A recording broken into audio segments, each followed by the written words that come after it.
El Vox ha sido muy crítico de este acuerdo. ¿Tienes un mensaje para ello? Mire, en la práctica va a ser un acuerdo fácil porque hemos negociado durante mucho tiempo, cada uno con firmeza en sus posiciones, y eso garantiza que es un buen acuerdo. Va a ser fácil ponerlo en práctica porque yo creo que hace ya muchas décadas la gente del campo de Gibraltar y de Gibraltar querían este acuerdo, y yo estoy convencido que empezando hoy mismo a las 0 horas, con mucha rapidez, la gente lo que se va a preguntar es ¿pero por qué no lo hicimos antes? ¿Cómo era posible que hasta ahora viviéramos de esta manera? Y a las personas del Partido Popular y de Vox que no han querido acompañar este tratado, no todos.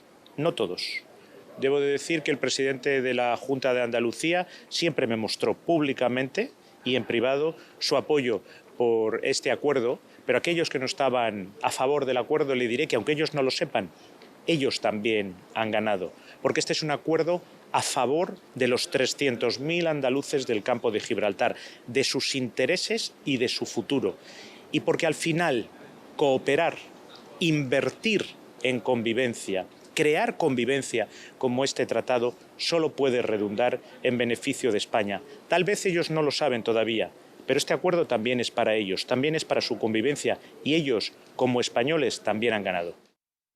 Speaking of the treaty there, signed in Brussels earlier today, well, our news editor Christine Vasquez was there with the Gibraltar delegation, and now she's down at the frontier where the real effects of the treaty will begin from midnight. Christine. Well, Shalina, yes, and the frontier certainly seems to be the place to be. It's all happening here. All the strands are coming together for later on for that ceremony to celebrate the end of an era and the start of a new one. So let me tell you, from where I'm standing, I can see that red and white party on the roof of the airport and the airport terrace. Everybody's there having a good time, just enjoying and celebrating, because there are many who will say today is a day for celebration.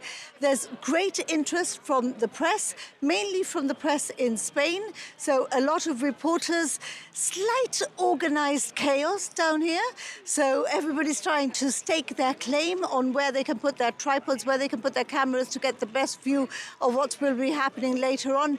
And there are things happening across the frontier, or certainly next to the frontier fence, behind me, the entrance. So things happening all over the frontier today. We can actually also hear the petardos, the firecrackers, obviously celebrating Spain 2-0 win. So, yeah, the frontier is certainly the place to be.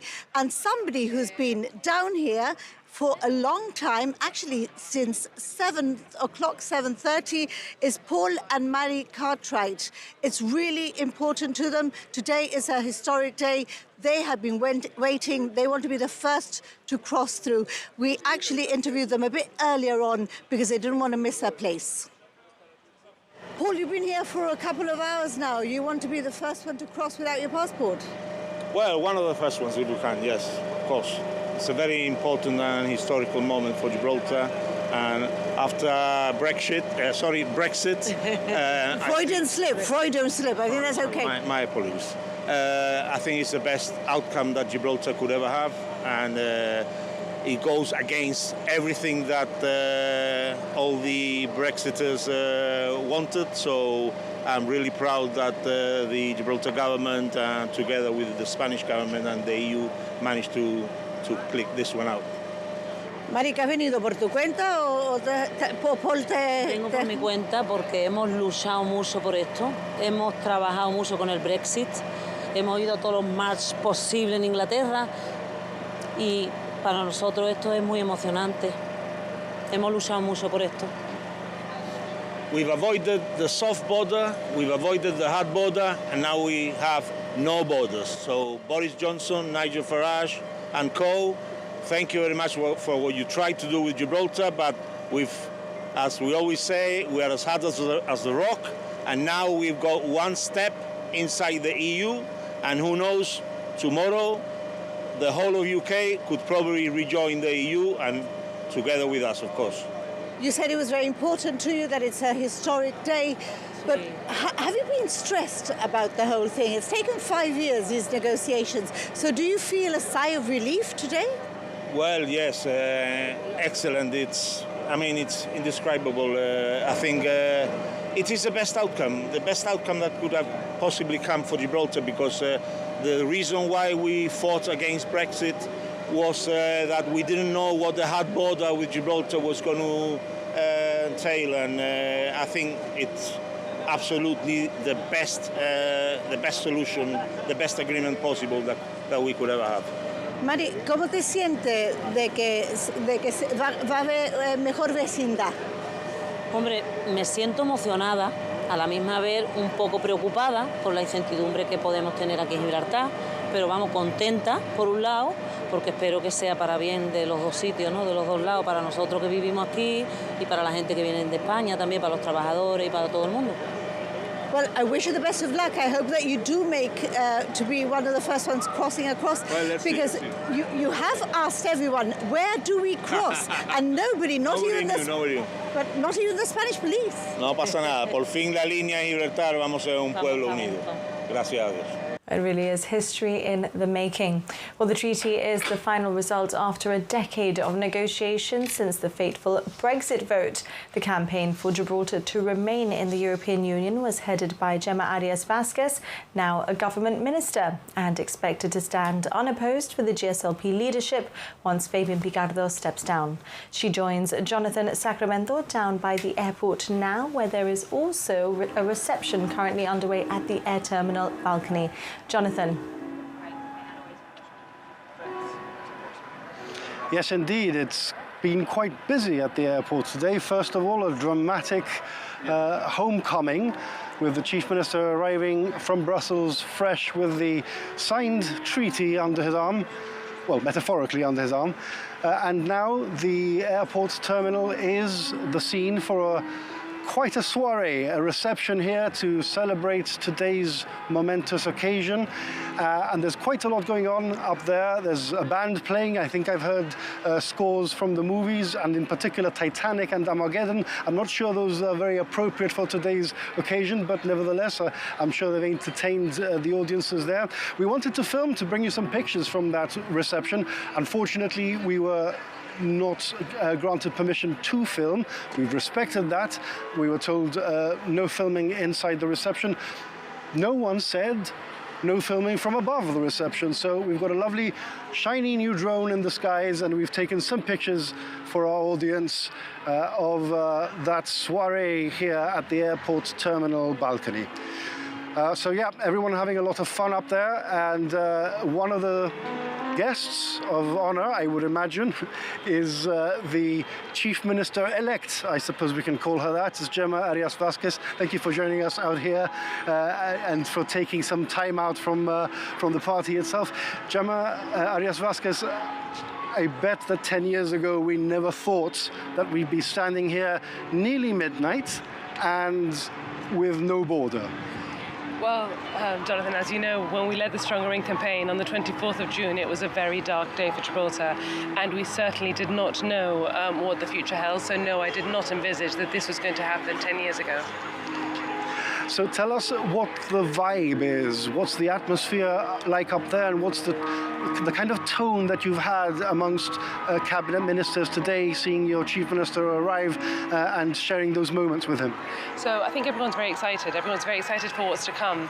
But I think we all need to also take a moment to think about that close-fronted generation and what it meant for that close-fronted generation. So I think it's important to remember how hard those years were for everyone that lived through it. And certainly we wouldn't be where we are today if that close-fronted group hadn't lived through the years that they did, and indeed survived through the years that they did to make us the very Gibraltarians that we are today, and indeed that we will continue to be. So what can we expect for the rest of the evening as well? I mean, there's quite a bit of ceremony yet to go. Will you be taking part in that? I think a lot of us will be taking part in that, yes. So I think that we'll all be coming down with the rest of the Gibraltarians that are down here today in order to witness the last moments of that frontier there. And finally, Gemma, how will you be spending tomorrow? Are you going to be popping across the border without a passport? Everyone else seems to be doing it. No, I'm not going to be popping across the border. I'm going to be walking up and down Main Street, coming here, seeing how customs here is getting along with businesses, seeing how businesses are faring in town. Indeed, coming here and going to Cabinet tomorrow because we have a Cabinet session. So my day will be very, very busy, but I won't be exploring the novelty of crossing without a passport just yet. Gemma Arias-Vasquez, thank you very much for joining us here. And yeah, definitely quite a lot happening up there on that airport balcony. It seems like it's in full swing, and hopefully we'll be getting some more reactions and some more interviews as the night goes by. A night which will see seismic changes in Gibraltar and nowhere more than the frontier. Our reporter Kevin Ruiz is down at the Spanish side of the border.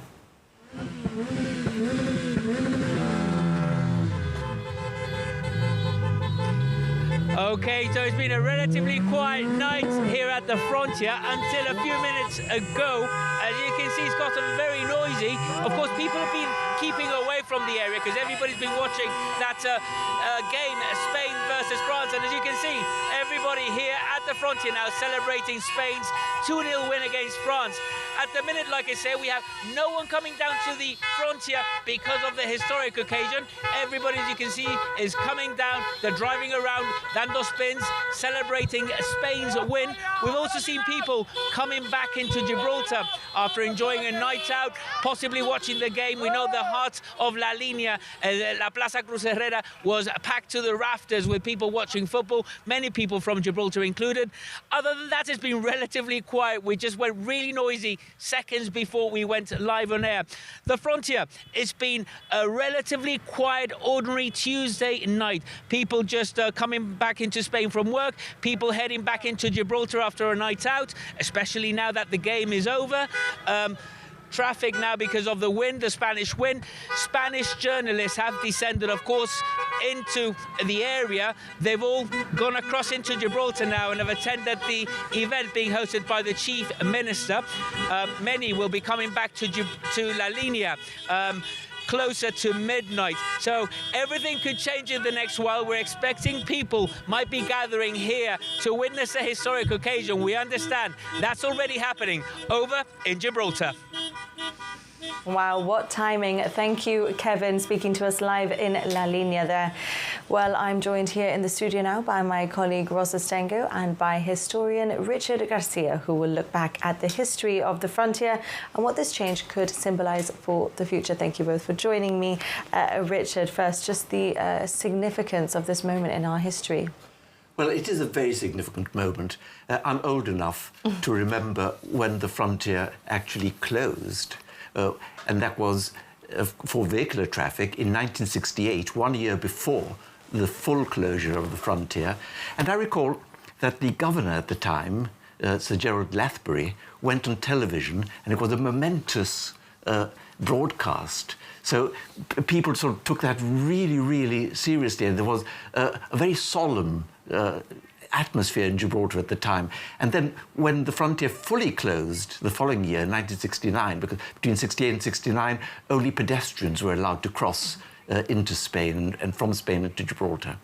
And at that time, Gibraltar was like almost like a family in mourning. So it was hugely quiet time, and Spaniards were crossing from Gibraltar back into Spain for the last time before the gates closed. They were crying. So it was a very, very difficult moment for a lot of people, a lot of families. So when you contrast that with the jubilation now that we have not only an open frontier, but the removal of this frontier fence, which was a symbol, if you like. It was, some people, of course, called it the Garlic Wall. And this was even like an echo of the Berlin Wall, but Mediterranean style. And when that now is going, and is going to be the same sort of interchange and movement between Gibraltar and Spain as you have between Spain and Portugal or Spain and France. Now, that's something we've never, ever enjoyed. And that is radically new and something that I think is going to take a little time to actually sink in. But it is very significant.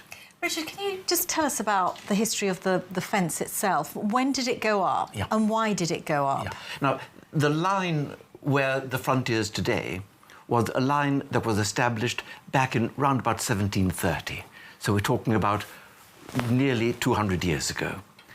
And originally what you had was a line of British sentries, and they'd patrol across that particular line, and in fact they walked up and down so often that they actually made a track in the sand and in the earth right across what became sort of the frontier line. And it wasn't till 1908, so nearly 200 years after that, that you actually had the British erecting a fence.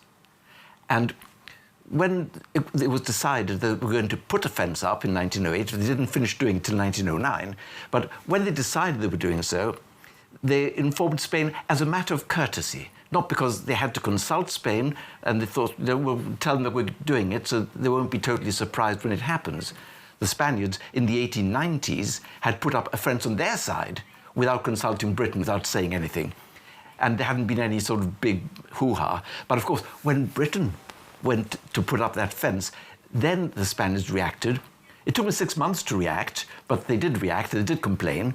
But eventually, they accepted that there could be a frontier fence when that magical argument was rehearsed by the British side, saying, of course, a fence will help to prevent and reduce smuggling. That kept the Spaniards quiet. What did the fence look like back then? The fence at the time was something like just over 2 meters high, surmounted by 3 strands of barbed wire. And that added another sort of 75 centimeters to the fence. So that was what the fence looked like. There were 2 openings. One where we know that standard opening into Spain. The other one's gone. The other one was at Western Beach, and that was to allow cattle to go backwards and forwards. But the cattle entrance was closed up after a while. So you then had, in 1908, 1909, this fence being set up by the British. And you note, if you look at pictures of that fence, that it's got these cement posts. This is the latest iteration of that fence. Cement posts pointing towards, straight up, and then at an angle at the top part, pointing towards Spain with barbed wire across the top. So that was not reciprocated immediately on the Spanish side by the Spanish fence. The Spanish fence wasn't maintained, and there were lots of holes in it after a while and lots of gaps. Tell me, did relations between Spain and Britain change significantly after that fence was erected? Well, we've got to look at the wider picture, what was happening not just in Gibraltar, but also in Spain and in Morocco. Now, the fence, as I said, was going up in 1908, finished 1909. But it was a time when you had a lot of concern on the part of Britain at the Spanish guns, big guns, that had been mounted in the hills in Spain, pointing towards Gibraltar. And this was just after the dockyard had been built. The works were completed in 1903. And because of these guns, there were even questions in Parliament saying, well, shouldn't we resite the dockyard and put it on the east side of Gibraltar so it would be out of range of Spanish guns? And in the event, they costed the exercise and decided it was too much money. So they didn't do that. But that was seriously considered. So you had that element on the one hand. Then you had the future of Morocco being discussed. You had the Algeciras Conference in 1906. And that was leading to the partition of Morocco into a Spanish protectorate in the north and deep south, and a very large French protectorate between the 2 elements of the Spanish protectorate. So that was something which Britain wasn't directly involved in because it was a secret treaty between Britain and France. And that secret treaty, a couple of years earlier, said that France agreed that Britain could have free rein in Suez, the Suez Canal, provided that Britain agreed to France having a protectorate in Morocco. So that was the element that was going on. So you had, under this particular arrangement, and the partition of Morocco, which took effect from 1912, you had the southern part of the Strait of Gibraltar being completely under Spanish control. So the base in Gibraltar was all that more important for Britain. And over and above that, you had the King of Spain in 1906 marrying a granddaughter of Queen Victoria, Victoria Eugenia, known as Ina. And so the relations between Britain and Spain at that time, in the lead up to the wedding of an English princess with the King of Spain, that was particularly good, and was echoed in Gibraltar by the Royal Calpe Hunt, because you had the King of England, King Edward VII, and the King of Spain, Alfonso XIII, becoming the joint patrons of the hunt. So you had mood music, which was, on the one hand, very, very sympathetic between Britain and Spain, a lot of understanding, a lot of rapport between both sides, and politically an element of concern, the War Office, because of the guns, but at the same time saying, but really, we don't need to worry too much about those guns because of the good relation between Britain and Spain. Fascinating stuff. Well, let's stay with us, Richard, because we are going to be asking you more about the history. For now, let's turn to Jonathan Sacramento, who is at the airport now, I believe, in front of that party at the air terminal, and I believe he has a guest with him too. Jonathan.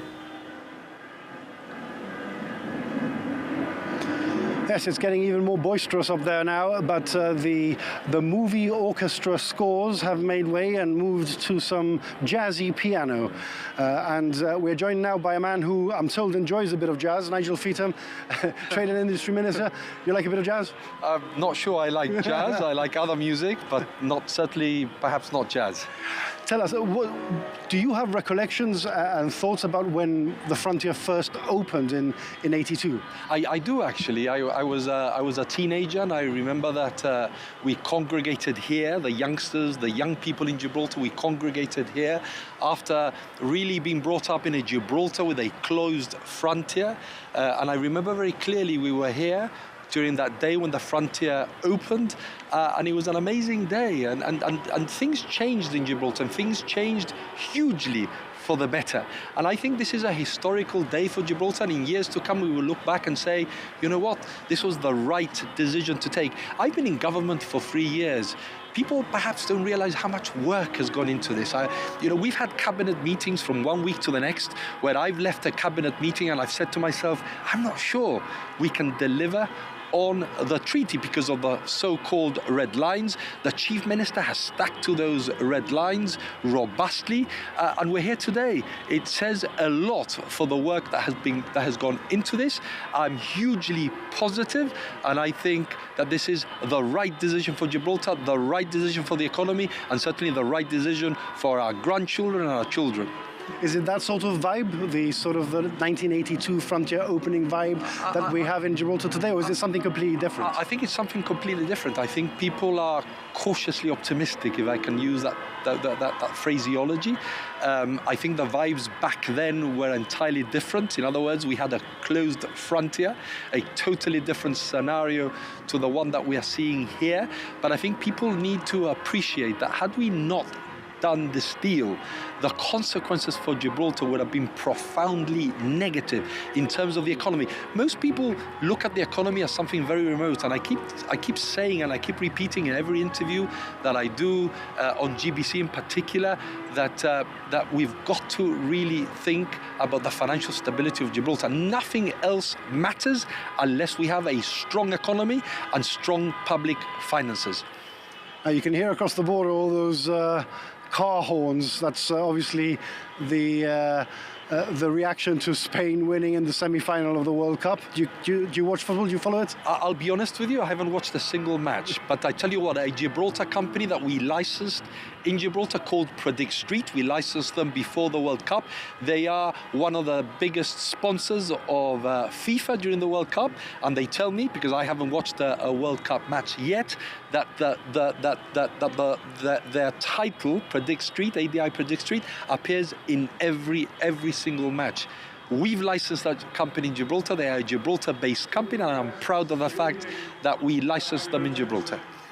What can we expect over the next few days? Because, of course, they say the proof of the pudding is in the eating, and we've got all the details of the treaty, but, of course, it's all about how it will happen on the ground and take effect on the ground. You know what, Jonathan? It's not what will happen over the next few days. It's what will happen over the next few months and probably over the next few years. I'll be honest with you. When you sign a treaty, both sides have a view, perhaps, on how the treaty should be interpreted. So I think the proof of the pudding is when there is a dispute relating to a particular area as to exactly how those conversations will develop. It's still very early to take a view, but I'm sure that things will certainly arise as a result of perhaps different parties taking a different view. Nigel Featon, thank you very much for joining us. We'll let you get back up. I believe there are some speeches happening that you probably want to get to. Thank you. God bless everybody who's watching this program. Thank you very much. Thank you. So there you go. I believe it's getting closer, isn't it? It's getting a little bit more exciting as the deadline for midnight draws near. And I believe my colleague Christine, who has been jet-setting around the world today, is getting ready to get closer to that midnight mark. Thank you, Jonathan. Yes, that's right. Christine has had a very busy day. And as we count down to midnight, the atmosphere, as you saw in those images, is absolutely ramping up at the frontier. Christine is down there now. Christine. Yes, here we are. I really don't feel like a jet setter at all, I must say. But yes, the atmosphere is heating up here at the frontier. There are actually quite large crowds forming around us. So there are crowds all the way, if I can sort of picture it, outside the airport, on the other side where the old customs house used to be. Okay, and then we have our intrepid cameraman, Darren. Again, he's going to try and give you a shot of those crowds. And yes, they're starting to fill up, as I said earlier. Plenty of media interest as well. So it's all starting to feel exciting, but there's a slight tension as well, I must say. There's some chanting. We can still hear those firecrackers going off, and we can hear the cars beeping their horns in La Linea because of that football win. So great excitement, slight tension, I would say, but I think perhaps excitement stronger than anything else. And what we're waiting for at the moment, we are told, is there's a group of Spanish journalists. They're actually next to the frontier fence. So part of the commemorations will take place there at the frontier fence. And I'm told that the Chief Minister, Fabian Picardo, may not be on his own and may be accompanied by former Chief Ministers. We'll have to wait and see. But as Jonathan said, we are getting closer to the time. Thank you, Christine, speaking to us live at the frontier there. Well, tonight it's all eyes on the frontier, and not just from Gibraltar and La Linea. There's also been international media attention for this seminal moment, both for the local area and the UK-Spain relations. And down at the frontier itself, there is an increasing number of people. Our reporter Kevin Ruiz joins us live there. Rather busy down there, Kevin. Well, Shalina, it's certainly livened up just in the last few minutes. There's a whole crowd of people now lining up in the area, which is traditionally being treated as a sterile area by the Policía Nacional, by the Guardia Civil, the box there. It's crowding up. People are lining up. Many of them, I would say the majority of them, football fans. They've just started celebrating that win against France, 2-0 against France. Everybody's now grouping up at the frontier. A whole crowd of people lining up in the area before the Aduanas house, and many of them flag waving. Of course, we've heard many chants of Gibraltar Español from the people who are lining up, people who are walking by, people who have identified us as Gibraltar media. I've asked many of them why they're here tonight, whether it's to witness the history in the making. Many of them are telling me they're just celebrating the win, and now that they can, they will go into Gibraltar. Many of them intend to, of course, as was expected, to wave the flag, to celebrate the win. The folder, there'll be no restrictions in the next few minutes, so it's all changed. As you can see, we've got the chance there of Gibraltar Español. We've had that since our last live just 10-15 minutes ago.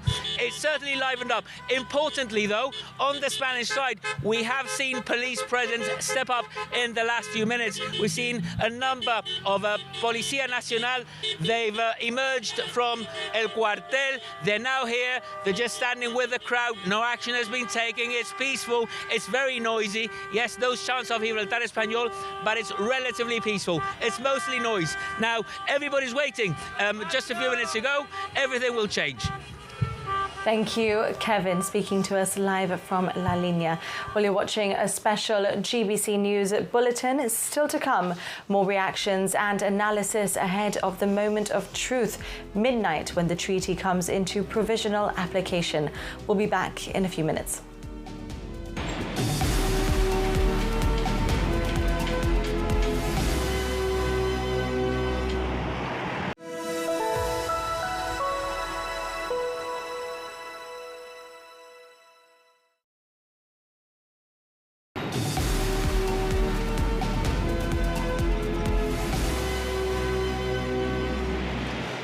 Welcome back to this special edition of GBC News ahead of the historic treaty implementation. Just before the break, we showed you some images of the frontier and a lot of commotion growing over there. I'm joined now in the studio with my colleague Rosa Stengo and historian Richard Garcia. I'd first like to just unpack those images with you both, because they were quite surprising, actually. I'm not sure if we expected tonight to look like that. To be honest, I thought if Spain beat France, that this is precisely the kind of reaction we're going to see. They're all going to be out there celebrating with their Spanish flags because of the football, and at the same time, the frontier with Gibraltar opens.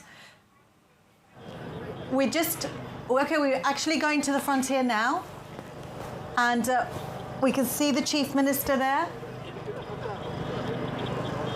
He's Chief Minister Fabian Picardo is pulling down the last remaining part of the fence, and there it goes. Wow. A historic moment for Gibraltar, indeed. Richard Garcia, a new chapter. Yes, it is indeed a historic moment. I'm minded of the Franco campaign, because the animosity against Gibraltar on the part of Spain is really something which we inherited from the Franco regime. And I know that a Spanish journalist once told me that when he was a boy and was being educated in Madrid at a religious boarding school, the Salesianos, the grace before meals was, "Bless us, O Lord, and these thy gifts which we are about to receive through thy bounty, and return Gibraltar to Spain."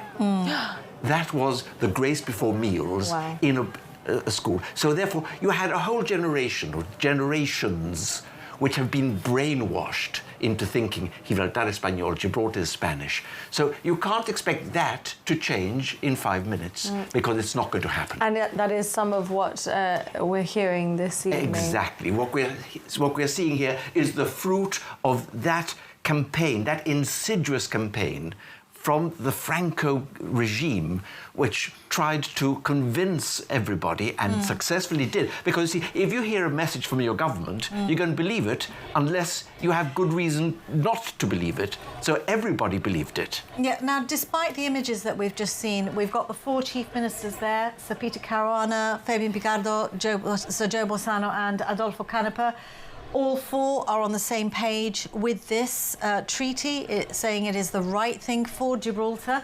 So they are obviously fully aware of the sort of reactions that there are going to be, but they are very confident in the treaty that it is the right thing and that it won't dilute our sovereignty at all.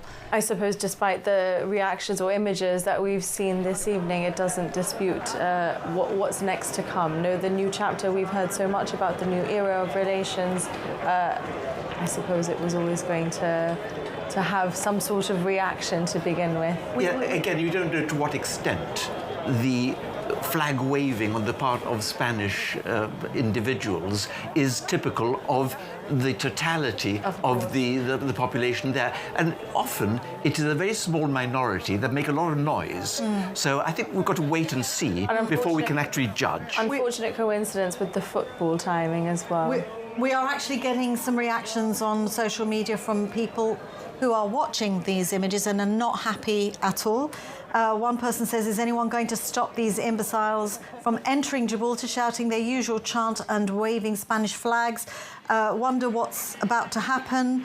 Other people have said, John says the EU and Spain cannot believe their luck, the end of Gib. You know, people, those doubts that began at that point that you were just talking about, you know, they are still there. And we've got customs marching. Those images tonight are not going to help the situation. Here we are. Quite a juxtaposition. Those images we're seeing. Duty out. That's it, duty done.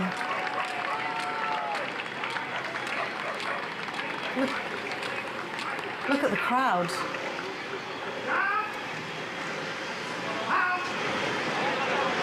A big moment for those officers as well, no?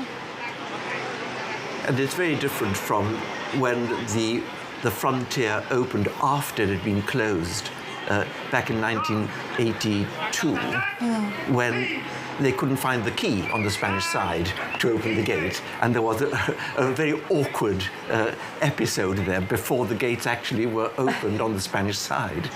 So this time it's very, very different. Much more straightforward than looking for the keys. I mean, you can see there's an element of ceremony and of pomp and of circumstance. I think that Gibraltar, like Britain, we do ceremony very well. On this side of the frontier, I'm not sure there's any ceremony apart from celebrations on the other side. It looks a little bit more chaotic on the other side of the border this evening. Yes. But the fact remains, Gibraltar has never necessarily wanted an open frontier with Spain, but it's Spain that has always wanted that access to Gibraltar.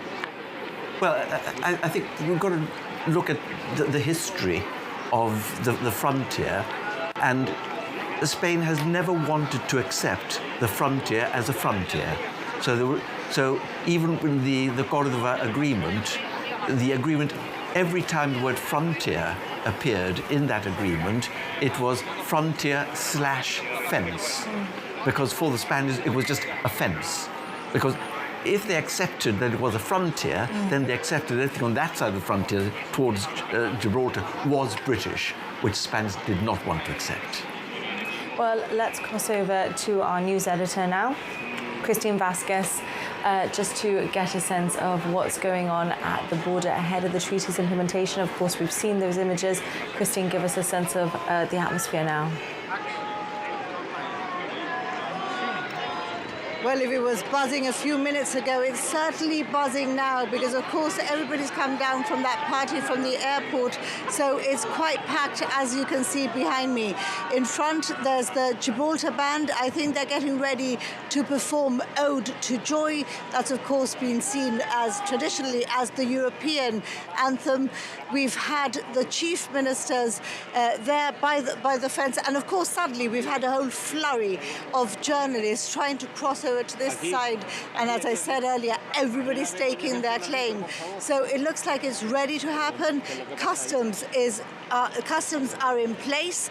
They're ready to do their thing. It's, of course, the last day that we will have the customs post where they are at the moment before they move to their new place next to the airport.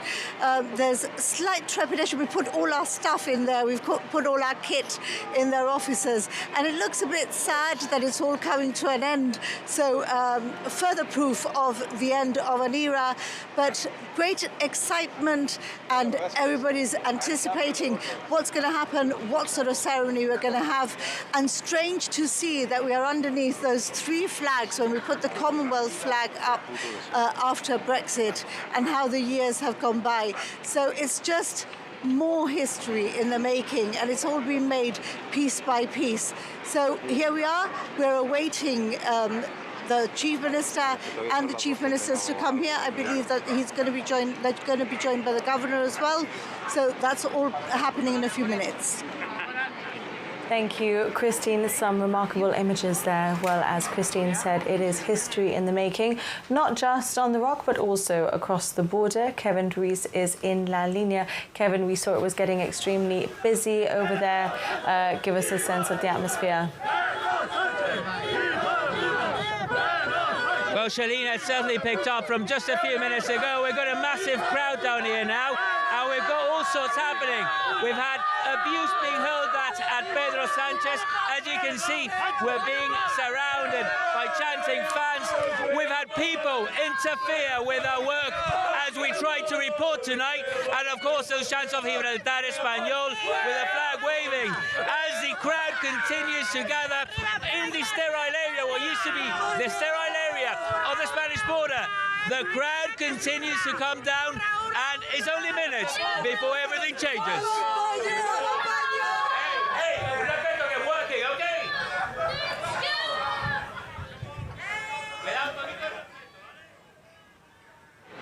Yeah.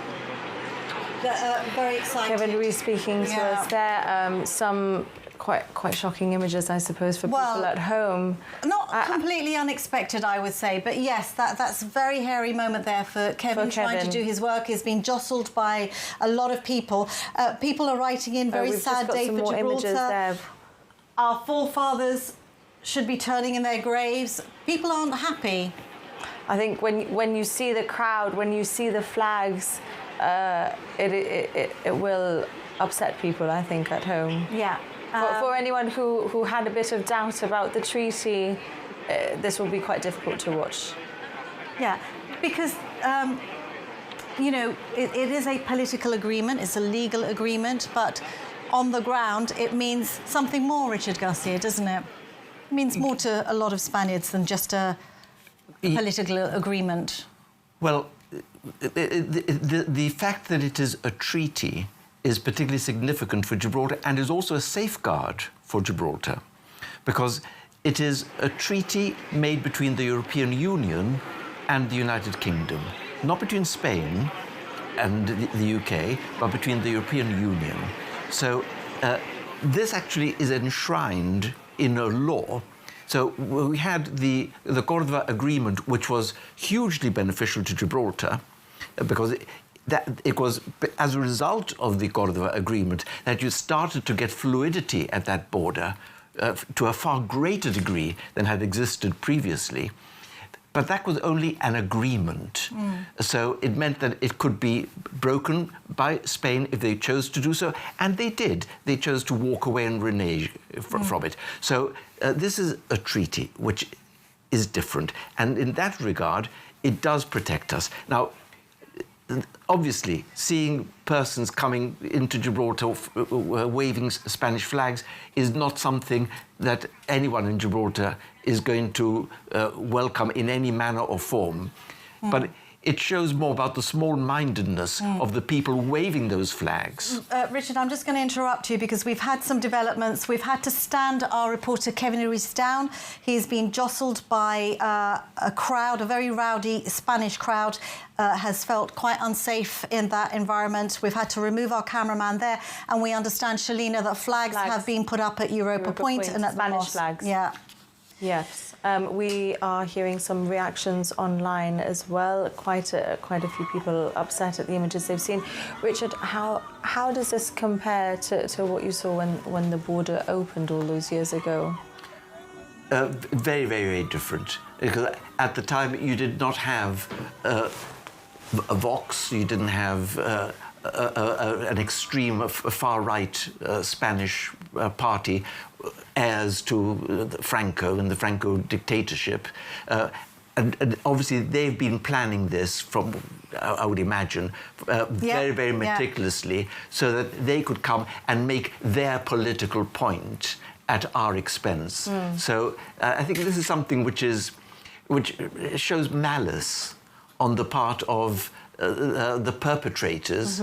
But what I cannot begin to guess is to what extent these individuals are representative of the average Spaniard, or whether they are there purely as extremists trying to make a point, in the same way that you have sort of extremists in other To be fair, there's probably a lot of alcohol consumed and the joy of getting to the World Cup final, but people are asking, where is the RGP? What's happening? People are starting to feel quite vulnerable seeing these images on television, flags going up in various places of Gibraltar. It is just 3 minutes to midnight as well. So after midnight, what happens? Does this crowd just rush into Gibraltar? So we'll be following those images closely. We're about to hear the Chief Minister is about to speak. Yes, there he is with Sir Peter Caruana. And it'd be interesting, Shalina, to hear what he says about the images that we're absolutely. Quite calm on the Gibraltar side in comparison to the Spanish side. Yes. A lot more chaotic on the Spanish side. Gibraltar does ceremony well, as Richard mentioned. It's the different blend of people, where you've got, as you say, sort of perhaps alcohol-fueled youngsters. As Ros mentioned, they've all just watched the football, people most likely. Coming with the euphoria of their football win versus sort of more serious, more sedate, more staid, more sober. Following their win, it could well be the case that England plays Spain this Sunday. A lot of comments coming into our the live feed on social media. People are saying, very sad day for Gibraltar, disgusting, and people support this. Just reading some of these comments, just a shorter route for illegal immigrants to claim asylum in the UK. Shambles, says somebody else. I really have not seen too many positive comments today, but certainly this evening. Yeah, absolutely. It was already negative earlier today, but that will trigger people. Okay, so hearing that that it's not that the Gibraltar side is quiet, it's just that people aren't supporting the treaty. Somebody says the other side is scary, many getting out of hand and allowed in with flags and chanting. This is going to be one very disturbing night. I do think we will be needing to speak to the RGP at some point. Absolutely, it does feel like it took a little bit of a turn. This is insightful behaviour, obviously. Absolutely. Chief Executive of the Borders and Coast Guard Agency of Gibraltar, please thank your officers for an excellent job, well done, and ask them to withdraw.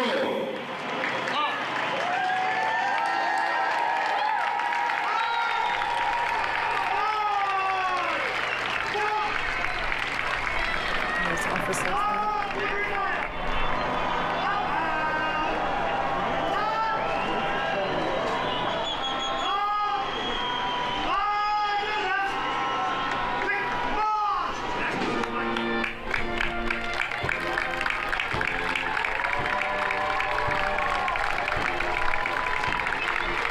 So the Chief Minister has thanked Customs.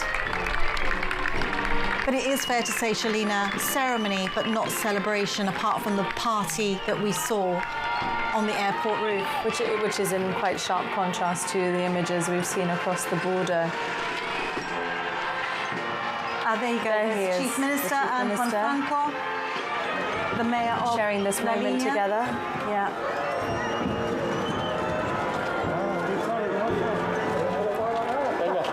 Celebrating their achievement. On paper, very much. Yes. I wonder what Franco will have to say about some of the images that we've seen as well. But of course, it is the first night. It is the moment. The frontier has just opened for the first time in history, Richard. It is a huge moment, and it does signal the start of a new chapter in our relations with Spain.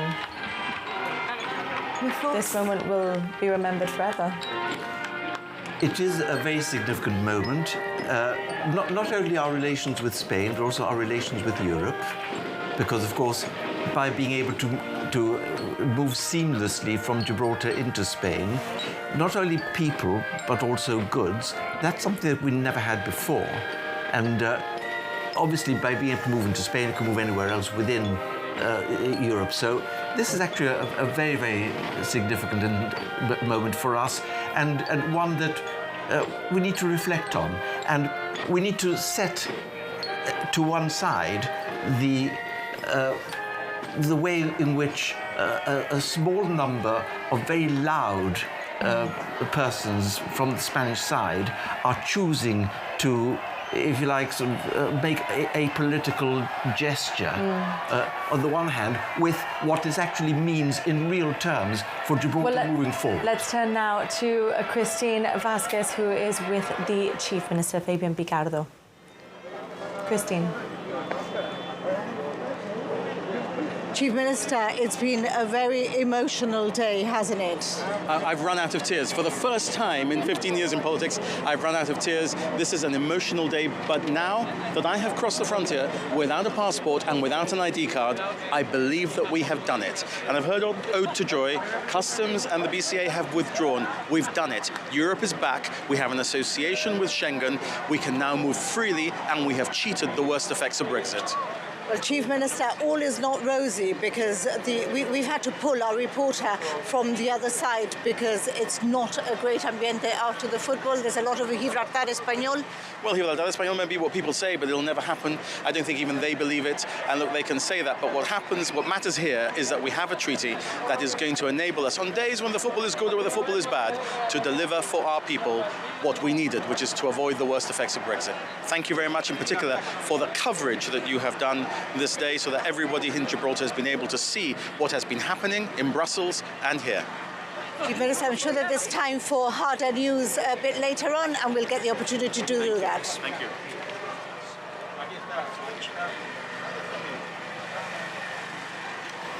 So that was quite a short interview with the Chief Minister there. Yes, I suppose he hasn't heard of the flags at Europa Point. Possibly not, but I think the idea is to focus on the positives rather than on the negatives. And I think, as Christine said, there will be a time where we can sort of put some questions to him and have some further analysis. But I do think it is going to be on the agenda to speak to the RGP tomorrow to see... Absolutely. Where do we stand with the flags? And, you know, this will probably die down anyway. It's all sort of a novelty at the moment. Tonight. I suppose it was always going to. Yeah. You know, we saw our side quite well behaved. Yeah, you just need to show just maturity. And I think it was expected that this would be the sort of reaction, particularly on a night when Spain are potentially qualifying for the World Cup. So... But a huge moment for the Rocket. You can see the Chief Minister really reflecting on finally getting there. But you know what? It is a happy moment for Spain as well because, you know, it's, you know, Gibraltar is part of the area. Yeah. Let's not forget that Gibraltar has always been, historically, the source of wealth for a very large swathe of the hinterland, of the Campo area. So... even before the dockyard was built, because the dockyard employed 15,000 Spanish workers. That means 15,000 Spanish families that were getting their livelihood from Gibraltar. And before that, all through the 19th century, even in the 18th century, you had a lot of wealth being created in the hinterland from Gibraltar. And don't forget also, again, the historical perspective. Let me just interject, sorry, Richard, just to join Christine Vasquez again, who is with Juan Franco at the frontier.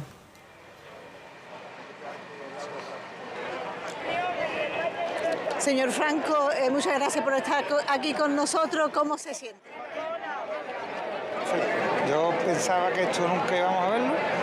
Creo que esta verja, con todo lo que lleva aparejado, lo que ha hecho ha sido separar a dos pueblos hermanos y no nos vamos a acordar de lo que pasó desde el 69 hasta el 82 porque es mejor olvidarlo. Y bueno, creo que hoy damos un salto a la historia.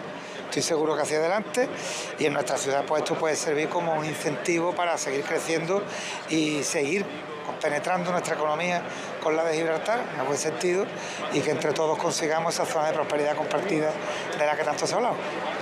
Un poco pena de que parece que se está liando un poquito después del fútbol, ¿no? Hay que tener cuenta de que ahora mismo mucha gente viene a ver el partido, hay una aglomeración grande, ya está mandada la policía local, no tiene que haber ningún incidente digno de mención, y bueno, lo que sí estoy preocupado, no te voy a engañar, es como Inglaterra entre la final el domingo, que además es domingo rociero, tendremos que poner un dispositivo de seguridad especial para evitar incidentes. Bueno, estos son los momentos que van a probar cómo el tratado se vive aquí, en la realidad, ¿no? Porque en agosto tenemos mucho turismo, tenemos un par de meses que vamos a aprender. Yo creo que la realidad la vamos a empezar a vivir a partir de septiembre. Ten en cuenta que ahora mismo el tráfico está cortado prácticamente desde ahí, porque está el recinto ferial. El día 28 de julio más o menos se desmantela, y después vendrán una cantidad de curiosos enorme a ver esto de entrar en Gibraltar sin pasaporte, sin DNI como es. También habrá más flujo para el lado nuestro, y a partir de septiembre, cuando un poco pase las vacaciones de verano y demás, creo que todo se estabilizará, y a partir de ese momento es cuando le tomaremos el pulso a la realidad. Esperemos que sea para bien. Muchas gracias por su tiempo. Gracias a vosotros, siempre. Gracias. Juan Franco speaking to Christine Vasquez there. Well, as he said, you know, it will die down. But this is untrodden territory, so I guess we'll see what happens in the coming days and weeks. Yep. I think we have Jonathan Sacramento now waiting to speak to us. Jonathan.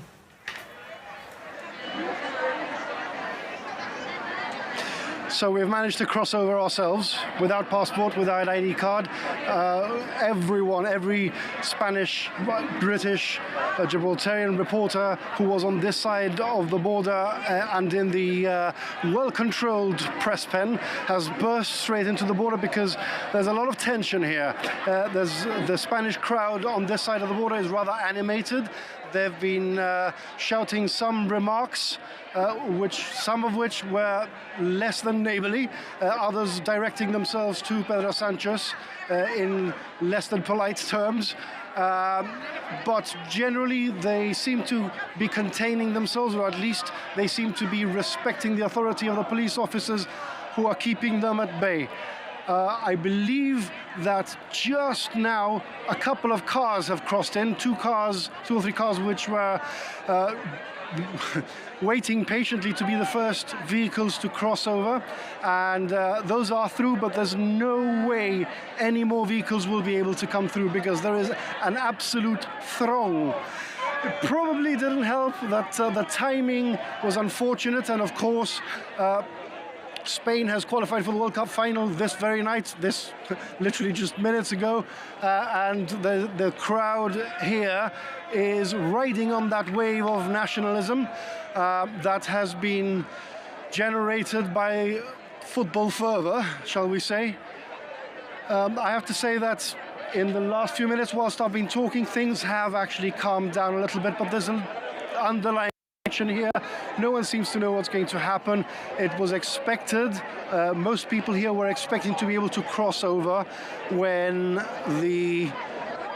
midnight struck, and a lot of them are carrying Spanish flags, which they hope to be bringing into Gibraltar. And of course, if it's a free-flowing border, I don't see how anyone's going to be able to stop them. But this is the reality, that we don't know what's going to happen. That at the moment, things are tense, and we don't know whether they will contain themselves, whether the police will be able to contain them. We are hearing some applause right now. I think that there's been some sort of interaction between members of the crowd who are being interviewed by the Spanish national media and one of the police officers who's keeping the blue line. For now, things are ready to move along, but they're being very much contained by the Spanish police. It could change any second here. I'll keep you posted as soon as I can. Thank you, Jonathan, and thank you for sharing those images with us. Some police presence there we mentioned. We would like to hear from the RGP. Jonathan's said that the Spanish police, and then we've also seen... We've seen quite a lot of RGP as well. And he said something quite interesting. He said that the Guardia Civil were containing the crowd, so they're clearly some crowd control going there. And it seems to be centred in that area of the frontier. They don't seem to be going any further into Gibraltar, and cars can't get through anyway at the moment. We did see quite a few motorbikes trying to head into Spain, Heading into Spain, that was quite sweet, actually.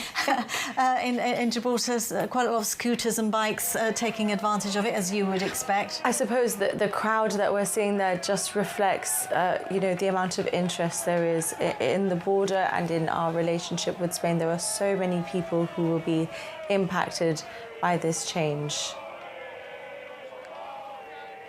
We're going to turn to Christine Vasquez, who is at the border with Sir Joe Bossano.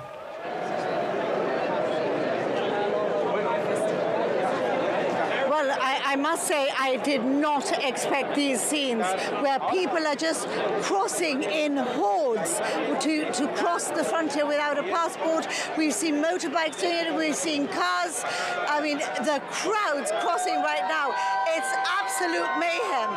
But we're in a slightly quieter corner, and with me is Sir Joe Bossano, former Chief Minister and, of course, Minister for the Economy. Sir Joe, how do you feel today? Because you're the one who's perhaps known more as the hawk.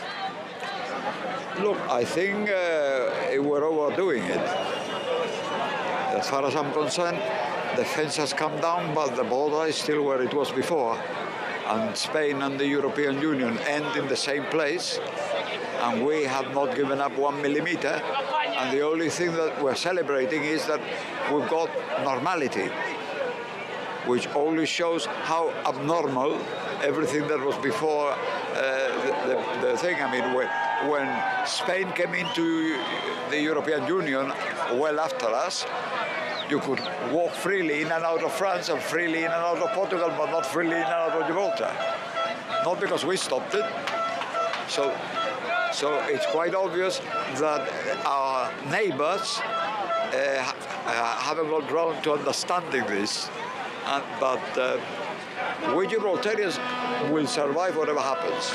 Right? But what we mustn't think is that, first of all, this is something that is changing who we are, where we are. And secondly, that it will take 6 months at least to see any benefits coming out of this, because there will have to be an adjustment in our economy, and our job as a government is to make sure that any of the changes are for Gibraltar's benefit and not for Gibraltar to be worse off. Are you worried at all about the treaty? It was, of course, we didn't vote for Brexit. It wasn't something of our making. Are you concerned? Well, look, I think the treaty that we've done is exceptionally good. That's why otherwise I would not have been in favor of it. The most important way to test it is that the Spain's claim in the United Nations is that they own the land up to the casemates. Okay, they have agreed that we will only allow them to step 5 meters into Gibraltar if we have the same right to do 5 meters into Spain. Okay, except that we haven't got a claim on a kilometer of La Linea. They have a claim of a kilometer of Gibraltar. Yeah. So I think that is the most significant thing that it has in terms of the Spanish claim, right? In terms of living as normal neighbors, we have never had a problem with that. It's up to the neighbors on the other side to accept normality. But it's important that we don't give the impression that this is going to become an overnight millionaires with a cornucopia of wealth, because then we would find we risk creating disappointed people in La Linea if they're expecting that they are going to have the standard of living of Gibraltar, which is higher than UK. So, Joe, look around you. Look around you. See the hordes of people going into Spain. Did you expect this? I never go there. happen? Did you expect this tonight? No, I knew it was going to happen tonight, but for me, it's no great deal. I don't particularly want to go into Spain. So the fact that there is no need to show a passport is not going to have much effect on my life. I only go to Spain when I have to have either a meeting with somebody because of something that is good for Gibraltar, or I have to get a plane from Malaga because there is no other way of doing it. And how do you feel about the Spanish flags and the Gibraltar Español chants? Well, I feel like... Okay, so this is total live television. We've got the former mayor of La Línea, Juan Carmona, who was mayor, of course, with the Frontier Open, saying hello to Sir Joe Lozano in the middle of a live broadcast. ¿Estamos en directo, Juan? Somos en directo. Estamos en directo. Yo he venido a saludar a mi amigo y nada más, porque somos amigos hace 40 años, o más. The benefits of live television. Seguimos. Juan, me alegro verte. Venga, a seguir. Perdonar por la interrupción. No hay problema. Okay, we carry on. Yes, well, you say, I mean, if anybody says to me, Gibraltar Español, I say to him, no, Gibraltar es nuestro y ahora vamos a ir por el campo. There are actually Spanish. There are actually Spanish flags behind you as we speak. Spanish flag we have here. Well, if you turn around, you can see them. I don't wrap a flag around myself, right? I don't need. I believe in the identity of the Gibraltarian, and the Gibraltarian flag is a symbol. It's what we do when we have our national day. The Spaniards are simply doing it not because it's their national day; it's their day of defeat. No, or everything that to take us over today has failed. This is the day of their failure. So they've got nothing to offer, nothing to celebrate. They may have won a football match, but that's nothing to losing a war. Thank you very much, Sir Joe Lozano. Perhaps a different point of view from what we've heard expressed earlier from politicians, but that's Sir Joe for you. He always has a different point of view. Well, we now have our reporter Kevin Ruiz at a vantage point in La Línea. We had to stand him down earlier because of safety concerns. He's now got a view of the crowds at the frontier. Yes, Shalina, good evening from La Línea, and rest assured, the entire GBC crew is safe. We have moved away because of safety concerns. We were being swamped by people who were approaching the area of the frontier. Also, we do want to mention that the Policía Nacional kindly came up to the OB van, to the satellite van, to make sure that the entire crew was okay. We believe Juan Franco also intervened and called police to make sure that the GBC crew was all right. I can assure you we're all right. We've now moved away. We're up in the TV tower, the camera tower, which gives us an aerial shot of the frontier. And we moved away as well because we're very aware. Of course, a camera can provoke a situation. People, the euphoria of the football, the flag waving, everybody's happy, ecstatic. We get all sorts of characters on a night like tonight. So we thought it best to move away up here. The camera's out of sight. We do away with that provocation as well. We've got a better shot as well. And you can see many people are now retreating. The frontier, those restrictions have now been lifted. The new normality is now in effect, where no passport is needed to cross into Gibraltar or vice versa. People have now witnessed that.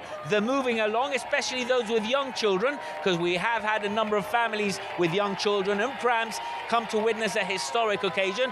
We do have those football fans still celebrating the win, the euphoria. Of course, many under the influence of alcohol as well. The police presence on the Spanish side did step up. There's still a police presence here. People have calmed down to a degree, although there's a whole line of traffic going down the entire Avenida El Paseo and the Playa de Poniente all the way down. We don't know how far, but there is a tailback, and it's been like that for the last 10-15 minutes at least. some traffic into Gibraltar, some delays because of the volume of traffic, as well as many Gibraltarians who have been out in Spain, La Linea, for a night out, perhaps watching that game, wanting to get back home. Some of them keeping away from the area of the frontier because it's completely swamped, and I suppose just waiting for a window when it all calms down a bit to try to get back into Gibraltar itself. Like I say, there's people coming, there's people going, people wanting to see what's happening with the restrictions are now completely lifted. Many families moving away. It's all relatively going back to some normality now, perhaps a new normality, at least on a night like this. Again, we rest assured the entire GBC crew is safe, and we'll be continuing to bring you updates from up here, from the camera tower with view of the frontier. Thank you, Kevin. Good to hear you're safe there. Some remarkable images as well. Well, we now turn to the frontier again to join a man who has been involved at every stage of treaty negotiations. The Deputy Chief Minister is with Christine Vasquez.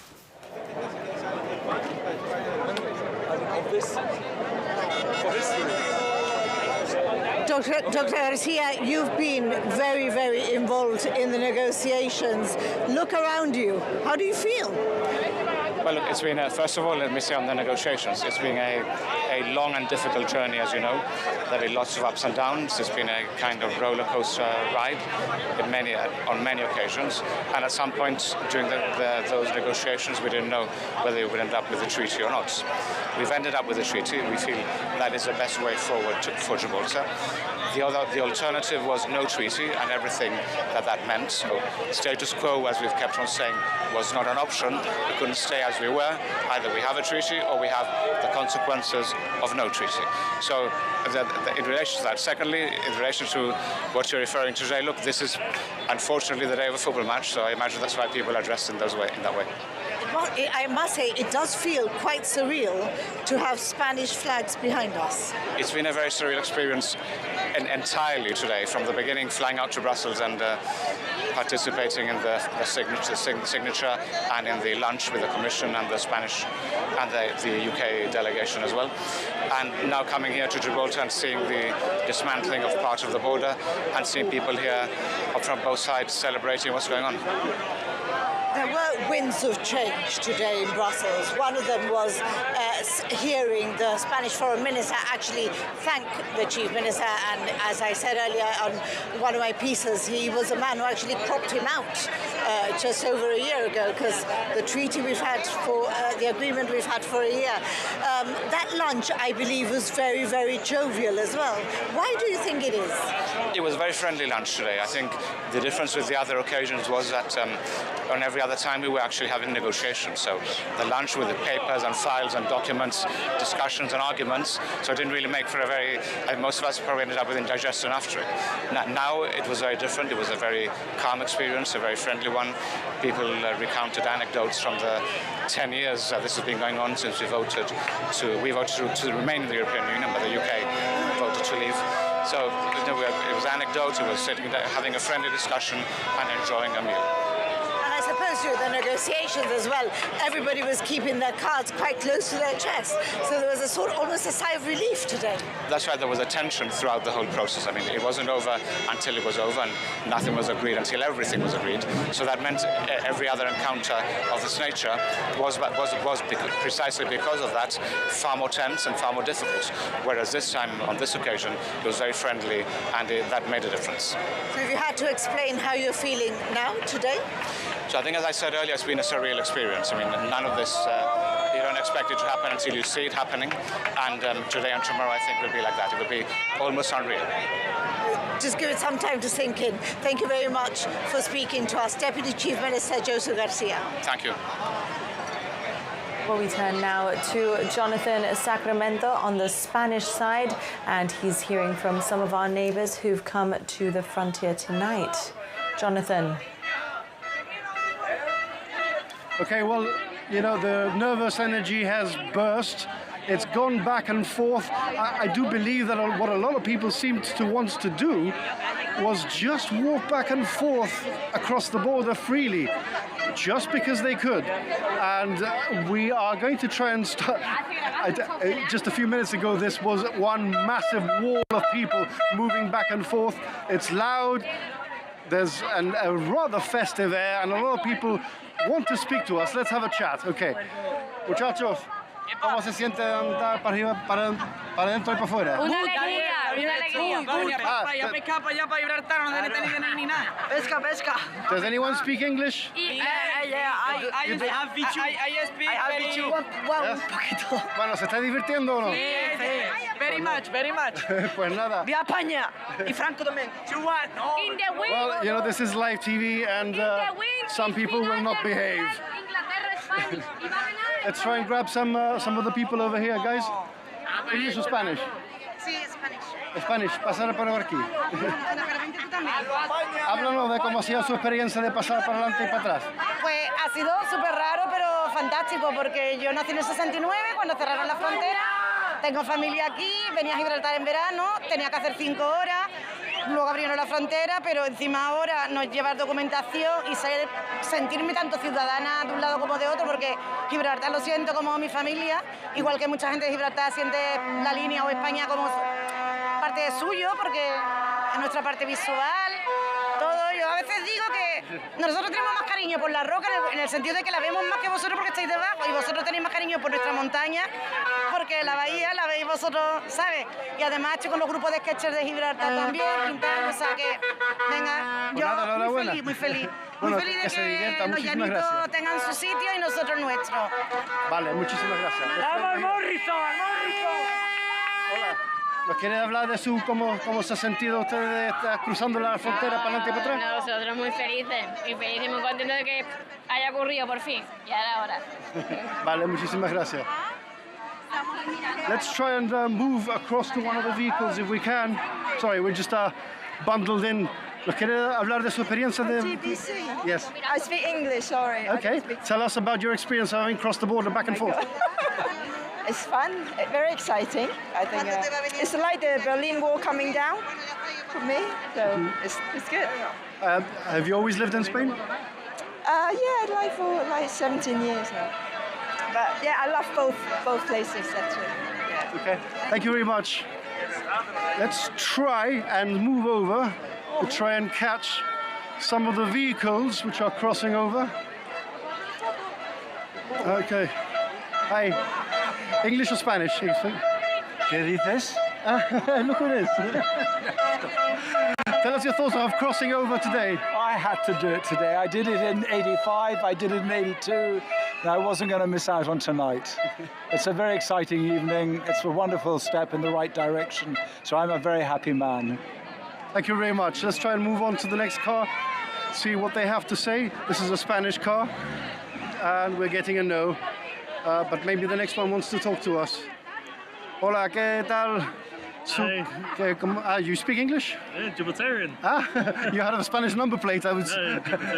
What's it like crossing the border? Let's see how it's going to be. I can't believe it. It's a history in the making. It's a bit crazy, isn't it? Properly. I can't believe it. Okay, enjoy. Thank you. Bye. Bueno, ¿cómo? ¿Ya habéis cruzado la frontera cuántas veces ya? ¿Cómo se sienten? Súper bien. Y que ha ganado España en Mundial también. Día súper perfecto. Pues nada, divertirse. Muchas gracias. All right, so I mean, it was a little bit tense earlier on, but it seems that most people, apart from some young kids who misbehaved a little bit in our first little vox pop. So it seems that most people just want to have a little bit of fun and enjoy the occasion for what it is. Jonathan Sacramento speaking to us there. Well, Christine Vasquez is also at the frontier with a well-known face on GBC television. UK representative and head of Gibraltar House in London, Jonathan Scott, is with her.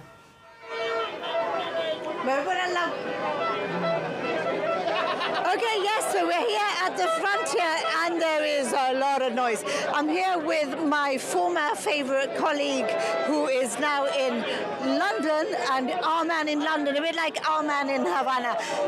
Jonathan Scott, you've been behind the negotiations from London as well. Did you expect this? This is surreal. I mean, I haven't really played a part in the negotiations, but I've been watching it from close up, and this is definitely a moment. It's felt special in the build-up, and now we've got a lot of people who have crossed into the frontier on foot without having shown their passports, enjoying that fluidity that we've been looking forward to for so long, and they've been met, I think, with friendship. There's always a small part of you that worries, I think, when there are crowds and eventually you have some chants that you'd prefer not to hear, maybe in British Gibraltar. But the reality is that I suppose as football fans, the national team has just won a World Cup semi-final, which is massive, and we must congratulate them for that. It's just unfortunate timing. It's quite strange. There's almost a competition of who has the biggest flag here. So we've seen the Gibraltar flags, the Spanish flags. Quite strange to see. Yes, and look, we've got now those who are holding the big Spanish flags singing Viva lo Llanito, which is lovely. I mean, I've walked among the crowds, and what I've had is conviviality, that sort of friendly, neighbourly relations that we know exist between Gibraltar and La Linea, and long may that continue. Jonathan, tell me a bit about today. How did you think Brussels went, the whole trip? And we were talking earlier with the Deputy Chief Minister about that sea change and a much better ambiente. A much better ambiente in the negotiations. That's what we heard from the Chief Minister. I think that the hard work had been done. The difficult conversations, the technical details had been ironed out, and today was a day about sort of recognizing that it had been done.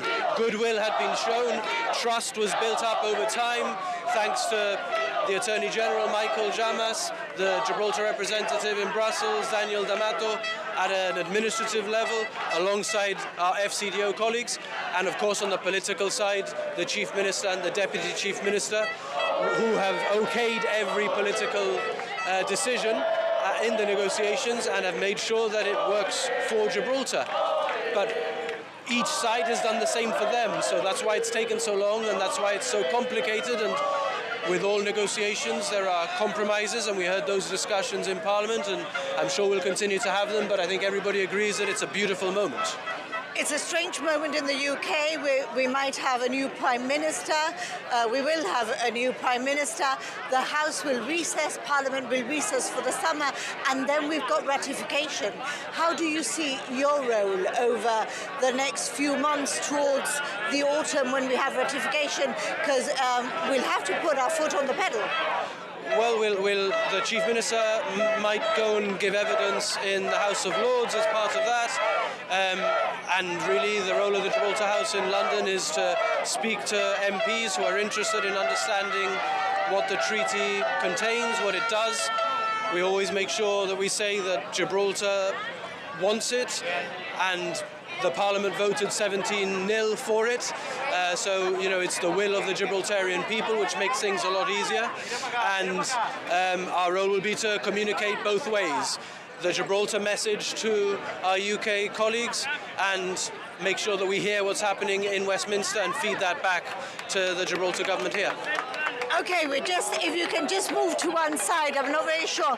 Perdona, sorry. No, that's okay. So here we are, it's just a brilliant shot. We've got both flags, Johnny Walker, well known of course, the Spanish flag and the Union Jack here at the frontier. As Jonathan said, as the Deputy Chief Minister said, it's quite surreal.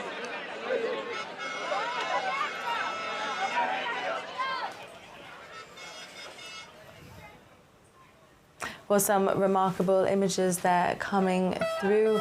Ros, Richard, I'd just like to get your reactions on what we're seeing there. Jonathan mentioned, we are seeing the Spanish flag, but a chant of Viva lo Janito, and I suppose it does reflect the sort of new era in relations we've been talking about for so long. Can I comment on what happened at the time of the airport agreement in the time of Sir Joshua Hassan, where the agreement was decided between Britain and Spain behind closed doors, with Sir Joshua Hassan kept outside, and then once it agreed it, they opened the door, got Hassan in, and got the photographs, said, well, we've now got the agreement, and so he was surprised into having to agree something that he had not been involved in negotiating, discussing, or preparing in any manner of form. And we compare that with this occasion, where at every stage, Gibraltar has been involved in the negotiation, in the discussions, in the arriving at the final texts. So it's a sea change from one to the other. I think it's important also that people bear in mind that they can chant Gibraltar Español as much as they want, but it isn't. And I think it's just the euphoria of the moment with the football. It does look very good-natured there. I mean, it's some nice people that Jonathan spoke exactly. to as well. It looks like a nice party atmosphere. I think maybe some people did overreact a little bit. They are still not very palatable scenes. But, as I say, it could just be the euphoria of the moment. People are saying it's disgraceful. They're not happy about seeing it. Will it last? Is it just going to be a flash in the pan, and then when everything goes back to normal? The majority of people are, convivial. And those are our viewers commenting on some of the images that they're seeing, right? Yeah. Through GBC News. I suppose the sheer volume of people that you're seeing here is quite remarkable as well. I didn't expect to be so busy. Sir Joe Bossan was saying there that, the borders are still there. The border is open, but Gibraltar's land is still Gibraltar's land, Spain's land is still Spain's land, and nothing has changed there. Yes, I think it's very important actually to emphasise that both sides have all the time commented and stated that the nationality, the sovereignty of Gibraltar is exactly as it was before, and was going to continue in exactly the same way, and Spain's sovereignty is still exactly the same, and the fact we've got fluidity does not advance Spain's claim on Gibraltar in any manner or form. Exactly. The Spanish Foreign Minister said earlier, no, the sovereignty claim remains unchanged, but the agreement is about coexistence. Yeah. I want to ask Richard about the fact that we've seen so many times in Gibraltar's history that have been very, very challenging, and Gibraltarians have always risen to the challenge. The evacuation, the Brussels Agreement, the airport agreement, all those, the joint sovereignty talks. And every time Gibraltarians have come on top, they've always, moved forward and not allowed these hurdles to bring us down in any way. So do you see this as just yet another one of those little glitches? Not a glitch in the sense that the treaty itself, but in the reactions that we are seeing and the opportunism perhaps that might arise from it? Yeah, well, I think we've got to first of all reflect that Gibraltar's greatest asset is the Gibraltarian. It is the people who will find ways and means of making something work to our advantage. And it is our resilience and our embracing change and making change work that has allowed us to survive as long as we have. You may recall that when the frontier was closed by General Franco, he said that Gibraltar would fall like a ripe plum into Spanish hands. And of course, he was wrong. And he's still wrong. Exactly, because Gibraltar will never fall into anybody's hands unless the people of Gibraltar wish it to be so.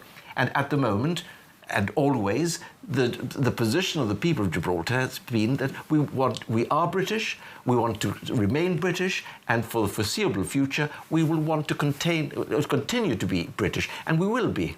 So it means that we are able, in that sense, to shape our destiny and our future.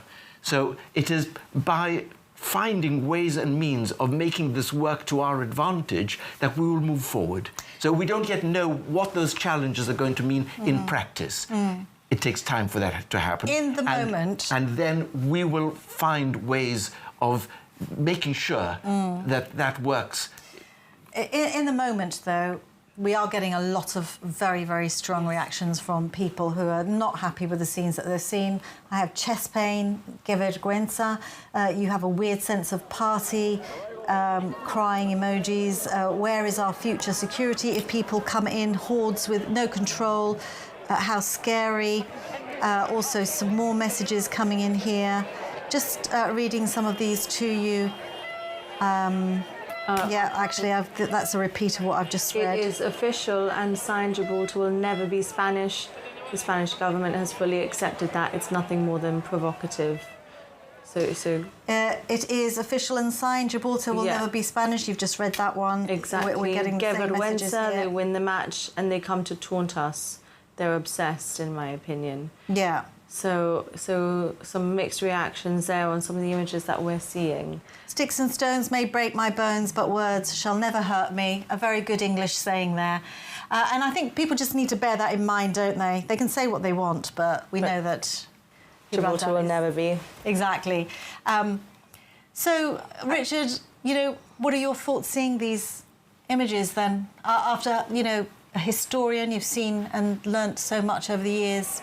What are your thoughts tonight? Well, I think that the Gibraltarian will come out on top, as we always have. So we don't yet know what the challenges ahead of us are going to mean in practice. It's going to take time. Obviously, the initial reaction is going to be over the top on the part of extremists. That, in a way, is to be expected. But we shouldn't fall victim to believing that these isolated voices are representative of the totality of our neighbours, and that deep down, I think that some of the voices we've heard in the reporting so far have suggested that there is a welcoming on the Spanish side of normality.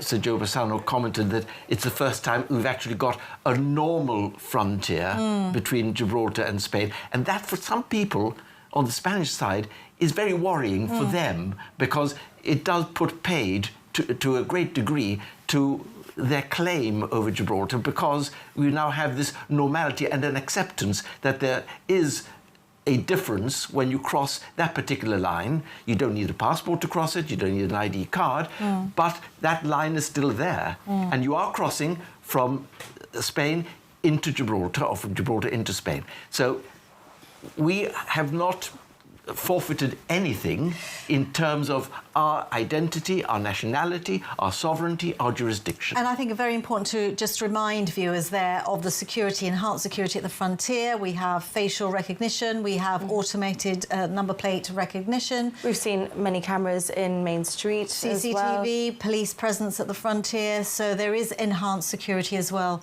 to go along with that. Well, we now return to Kevin Ruiz. He's in La Línea, where the atmosphere is still going strong. Kevin, what's the latest? Well, yes, Shalina, it's starting to die down now. We've seen many people who came to the frontier on foot, pedestrians. They have mostly now moved away and retreated. We've seen many families leave. We've seen many of those football fans leave the area. But I'll tell you what, you know, I like being first with the news. Now that the frontier restrictions have been lifted, I'm the first to report that there are long delays if you're travelling to Gibraltar, despite no frontier restrictions, because at the minute, the car queue into Gibraltar is substantial. There's a trail of cars wanting to come into Gib. Traffic is almost at a halt because, of course, of that volume. There's no longer any restrictions at the frontier. No frontier restrictions apply. And we've also got a long trail of cars still driving by, celebrating that win, and up the Paseo de Poniente here in La Línea. But as you can see, most of those pedestrians, those people who came on foot to the frontier, a curiosear, they've now moved away. it's all been done. They've seen, they've gone into Gibraltar, they've done their bit, and now they're going back home, all continuing the celebrations in the very heart of La Línea, where the football success is being celebrated. As you can see, it's now dying down. The noise has quietened. The police presence remains in place. I think you can see the police vehicles there in the compound. We've seen police officers patrol what used to be the sterile area, the area of Aduanas and the Policía Nacional. No longer a sterile area, but they've been patrolling the area, especially when we got that huge crowd of people swamping the area, of course. As for now, I think we're just going to be waiting here, see how things die down, and I'm confident they probably will die down in the next 20, 30 minutes, no doubt. Thank you, Kevin. Well, down at the frontier, we've heard from the Chief Minister and other government ministers. Now, Christine Vasquez is joined by the opposition, the GSD's Damon Bocino and Edwin Reyes. Well, here we are with two opposition members, Edwin Reyes and Damon Bocino. Mr. Bocino, how are you feeling today? What are your views? Well, I think the way you phrased your question is very important. How am I feeling today and what are my views? In terms of feeling emotionally, this is a hugely emotional moment. We are seeing a barrier which has been so used and abused by the Spanish authorities against us, creating queues and creating problems and creating economic problems and social problems for us, being brought down once and for all. So in that sense, despite all the reservations that we have had in relation to the treaty, despite all the reservations that we have had in relation to the concordat between the UK and Gibraltar, we are here today in order to support this historical moment for Gibraltar and indeed for nearby Spain. And I want to send a message of hope to the people of Gibraltar, that I fully understand the same fears that we have. I said it in Parliament when I made my contribution during the budget speech, which was budget debate, which was I was broadly in favour of the deal, but when I saw these things coming down, I immediately felt a sense of fear almost. I need to be absolutely frank and honest with you. But I think we need to be positive. I've got this gut feeling that this will be a good thing for Gibraltar and a good thing indeed for the rest of the Campo de Gibraltar. You mentioned the reservations and, of course, the statement from the government today. And as you say, perhaps tonight, not the night to start talking heavy politics. No. But the reservation was that the Concordat doesn't go far enough. Yes. And, of course, that phrase of exceptional circumstances, which we will look at in the future. Yes. So Well, this is the thing. That's wording which we weren't happy with. It was somewhat, our concerns were somewhat assuaged because of the letter that we received, that we saw from Stephen Doughty. We received a draft before it was published, but we would much rather have had the publication of these documents before the signing. I think that would have been a more respectful way, given the terms of the motion that we passed. Let's not forget, the Parliament passed it on a unanimous basis, which was subject to the caveat that we, as a Parliament, were satisfied about the terms that were in the Concordat. But look, we hope to be the government in the next year. And if we are to assume office and to assume power, we will make sure that, well, people are celebrating here, we will make sure that we discuss and enter into negotiations and discussions with the UK government in order to have the things which are in Mr. Doughty's letter set out substantively and firmly in the terms of the Concordat. Mr. Reyes, how do you feel today? Did you expect this? Because we all knew there was football, but we just had chants of Somos Vecinos. You know, there's been quite lovely moments as well. Look, my own personal emotions. I am of that age where I remember standing just a few meters from here with my late father when the frontier closed. I remember Spanish workers who worked alongside my father. We gave them a lift to the frontier and they were actually crying. They were crying because their dictator took their livelihood away. They were crying because they were leaving their friends. In many cases, they were leaving their close relatives behind. But I also remember a few days before that comradeship that existed between the ordinary citizen, the ordinary resident in La Línea and the Campo area, where we were friends. Yeah, we rejoiced together, we cried together when we had to. If I make myself positive, then there's no reason why that atmosphere cannot return again in the future. I was a bit worried at one stage, you know, are we going to have an invasion of Spanish flags and a repetition of the Spanish football players, Libertad Peñol? But yet, a lot came in and started waving the flag saying Somos Vecinos. Yes. I recorded it on the mobile, actually, for posterity. If that is what the present generation can give us a signal, then I'm hopeful for the future. I think it's a sense of development and of maturity, I think, on behalf of both communities on both sides of the frontier, that we can, in Gibraltar, see the Spanish flags and see it for what it is. Look, we're British, we're very proud to be British, and we maintain our British sovereignty and our British way of life and our British judicial system, political system, language, and all the rest of it. But, you know, we don't have an issue with the Spanish flag. They're not necessarily our enemies. But we need to be very careful that our identity does not change. We're not going to be defined by the frontier that was here before. Gibraltar and the Gibraltarians are much more than a border and a frontier. Yes, yes.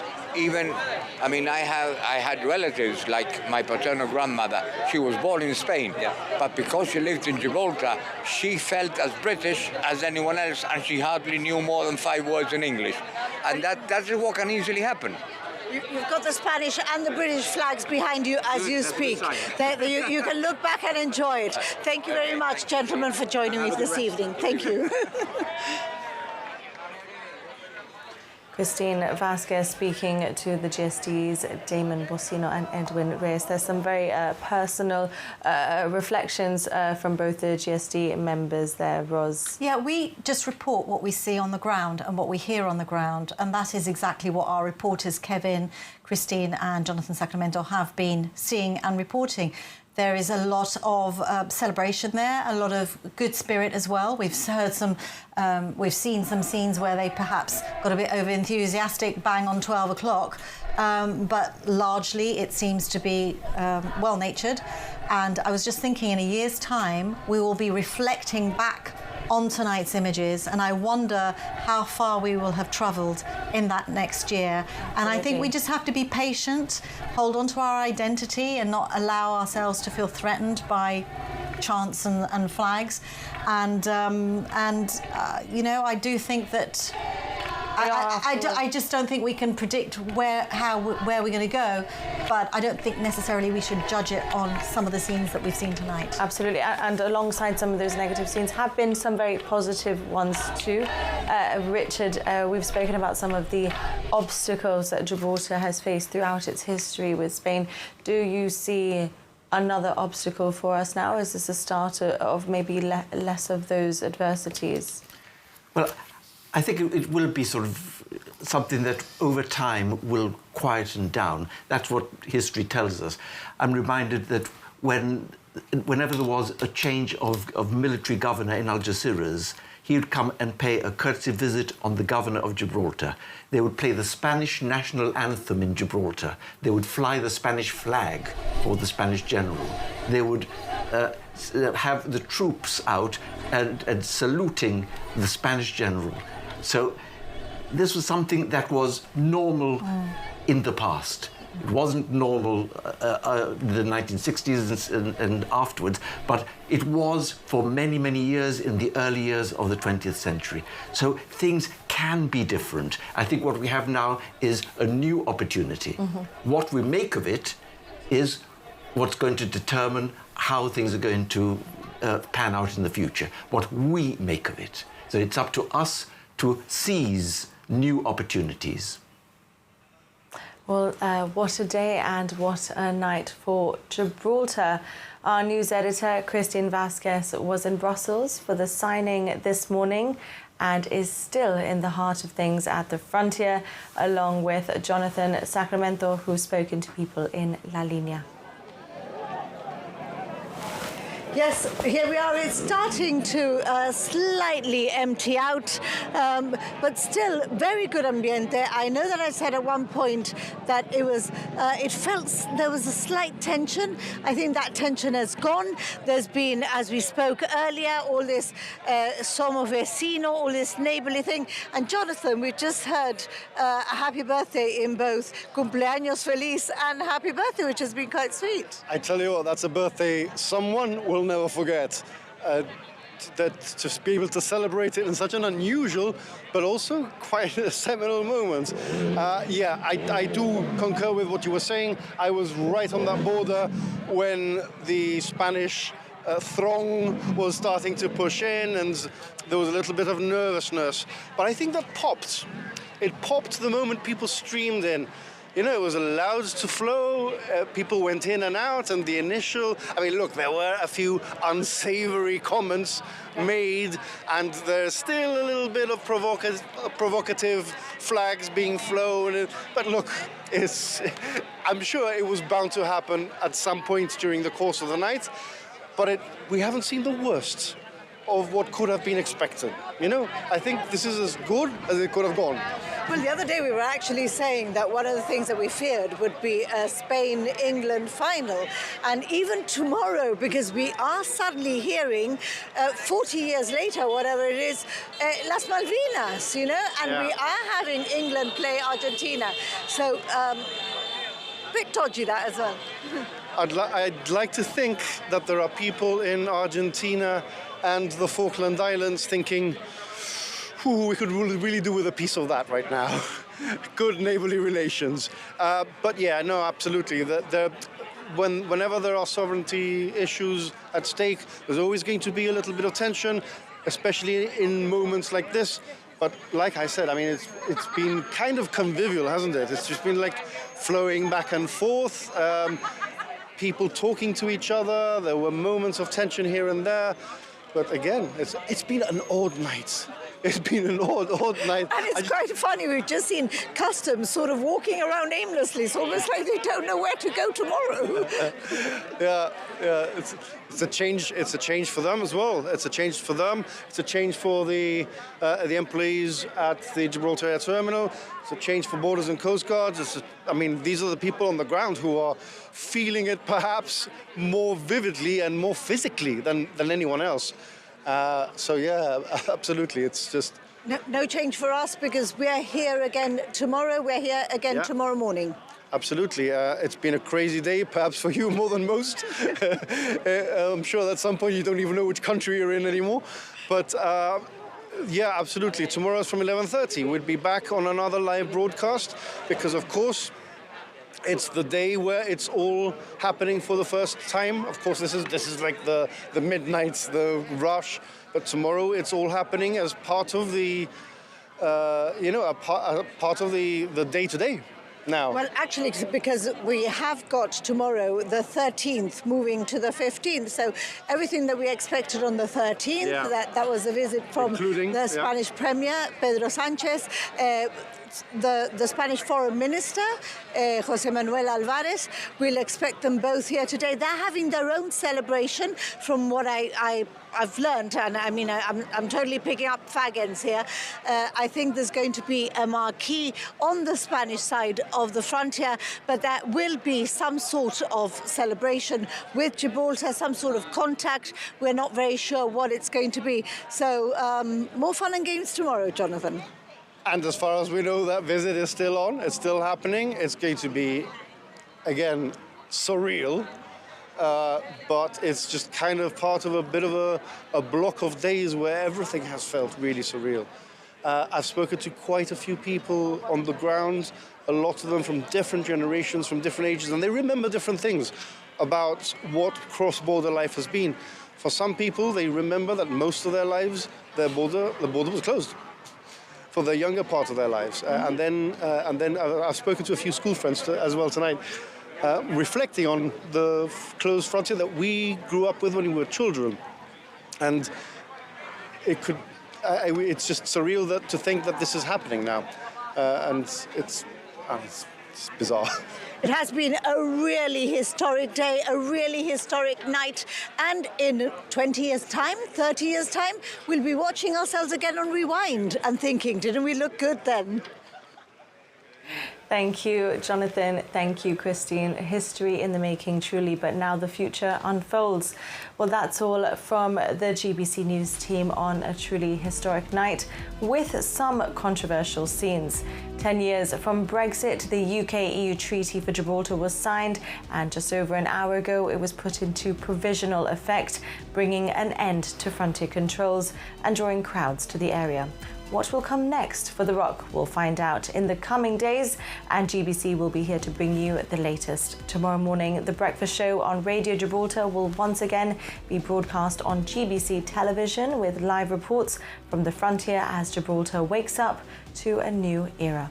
Our news coverage continues at 11:30 in the morning as we expect Pedro Sanchez to visit the frontier.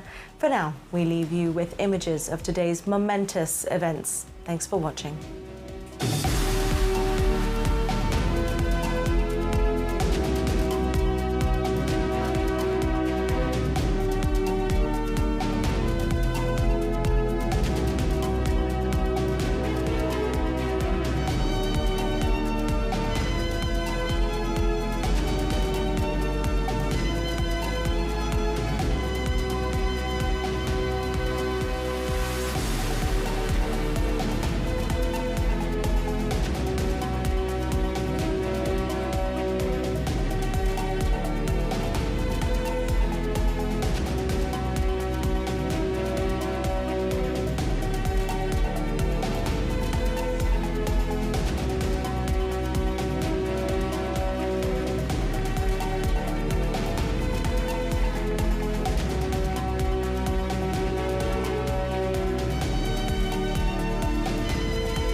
Of the Borders and Coast Guard Agency of Gibraltar.